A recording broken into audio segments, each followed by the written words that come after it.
তুই ওকে জুতো অফার করছিস শেষমেশ? ও খায় না জুতো তোর মতো। দেখ তো কিরকম উল্টে যাচ্ছে রাগ করে।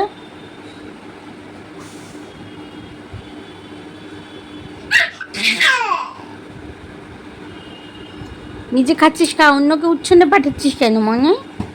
ও খায় না জুতো, ভদ্র তোর মতো নাকি?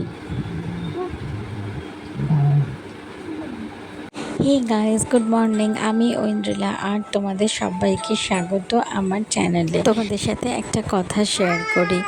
জানো তো, আমি যতই জান লেখাকে যদি আমি বিরিয়ানি বানানোর চেষ্টা করি, অনেক কিছু দিয়ে খোয়া ক্ষীর থেকে শুরু করে যেগুলো রেগুলারের ইনগ্রিডিয়েন্টস সেগুলো তো দিই, এছাড়া বাদ দিয়ে খোয়া ক্ষীর থেকে শুরু করে আলু বোখরা থেকে শুরু করে আরও কত কী সেগুলোও অ্যাড করে যদি আমি বিরিয়ানি বানাবার চেষ্টা করি, তাহলে কখনোই আমি আমার ডোমেস্টিক হেল্প হুসনাকে বিট করতে পারি না।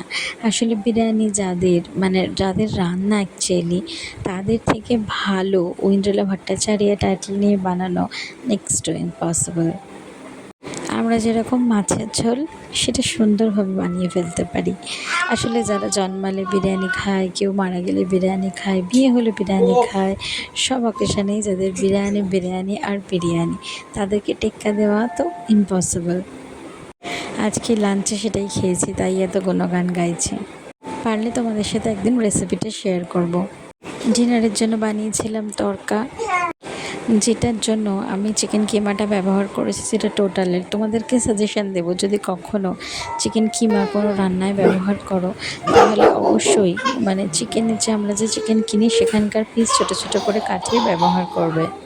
আর নইলে হরিণ ঘাটার চিকেন কিমাটাও ব্যবহার করতে পারো। টোটালেরটা ভালো লাগলো না, একেবারে নেই কিছু মুখে পড়ছে। ওকে দেখো কি উচ্ছ্বাস, আসলে ভেলটোকে নিয়ে ছাদে বেড়াতে যাওয়া হচ্ছে, তাই তার সঙ্গ দিতে যাচ্ছে কোকো। সেও খুব খুশি। এখনও দেখো ভয়েস ওভার দিচ্ছি, কি কাণ্ডটাই না করছে।